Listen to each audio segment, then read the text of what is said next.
Ini adalah kondisi pada seorang ibu pada kehamilan 18 minggu yang datang ke saya juga tanpa dirujuk karena dia khawatir pada pemeriksaan sebelumnya di dokter yang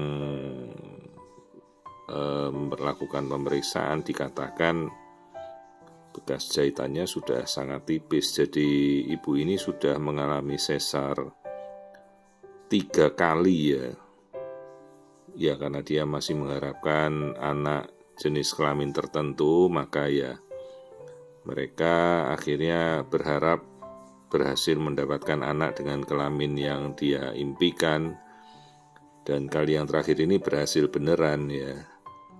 Masalahnya ini yang kita lihat ini ya, ini dinding bekas sesar atau dinding rahim bagian depan tempat dia sesar dulu itu sudah tipis sekali. Ya memang operasi sesar kan tidak ada batasnya kan, siapa yang mau membatasi gitu. Dia mau hamil berkali-kali ya hak asasi manusia, tidak ada yang melarang. Cuma memang seharusnya kita mengedukasi apabila sudah sesar berkali-kali, ayolah pikirkan kesehatan reproduksi ibunya ya.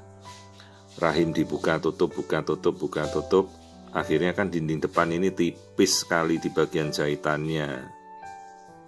Ini bekas sesarnya dari 3,6 mili, 2,8, bagian tertipisnya sudah 1,5 mili. Bayangkan itu setipis kertas tisu itu. Jadi jarak yang menganga begitu, yang bagian hitam itu adalah jarak jahitan yang sudah menjauh ya. Harusnya kan dia menyatu antara kiri dan kanan lokasi jahitan itu, tapi karena sudah berkali-kali sesar dibukanya ya di tempat itu lagi ya, jadinya dia bekas jahitannya semakin tipis terus semakin menjauh. Jadi udah 1,5 mili ketebalan bekas jahitannya, padahal ini baru 18 minggu. Namanya segmen bawah rahim ya, ini udah tipis itu. Nah ini yang kita tunjukkan, yang warna hitam ini kandung kencing ibunya yang di depan itu ya. Jadi ini kandung kencing. Bayangkan kandung kencing langsung berhadapan dengan dinding rahim yang sedemikian tipis. Jadi kalau hitam yang sebelah kanan itu kandung kencing, nah ini bawah ini adalah jalan lahir si ibu ya, mulut rahim atau serviks. Nah kalau yang bawah yang ditunjuk itu dinding rahim bagian belakang, nah ini yang dinding bagian depan. Jadi seperti ada celah yang sudah sangat cembung begitu, karena sudah tertekan oleh air ketuban kan. Air ketuban itu kan juga ada tekanan ya, jadi bayangkan seperti balon yang ya siap-siap meletus.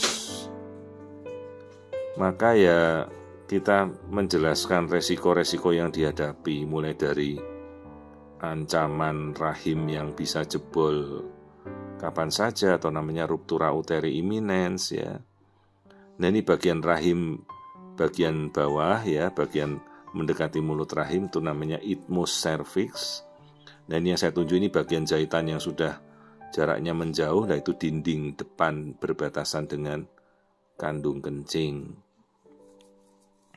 Jadi bayangkan kalau sampai dinding depannya itu jebol, ya ibunya akan kencingnya dari vagina. Jadi fistula namanya. Jadi si ibu ini kemudian pindah ke saya, kita coba kelola jangan sampai dia ada kontraksi.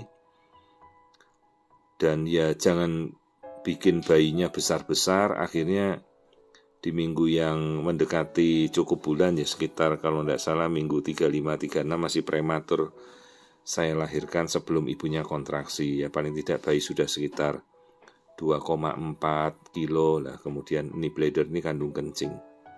Nah ini lokasi bekas jahitannya sudah sedemikian tipis dengan sudah melebar jaraknya ya, dindingnya sudah tipis sekali. Ini begitu saya open sesar terakhir ya sudah kayak balon plastik mau meletus begitu, untung tidak kontraksi. Akhirnya ya tertangani dengan baik.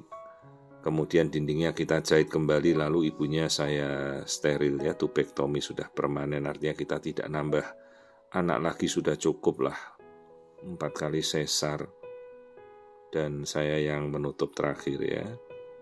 Jadi pada saat Anda sesar, mungkin dokternya beda-beda, selalu dipikirkan ya, tipe jahitan, benang jahitnya, penyembuhan luka.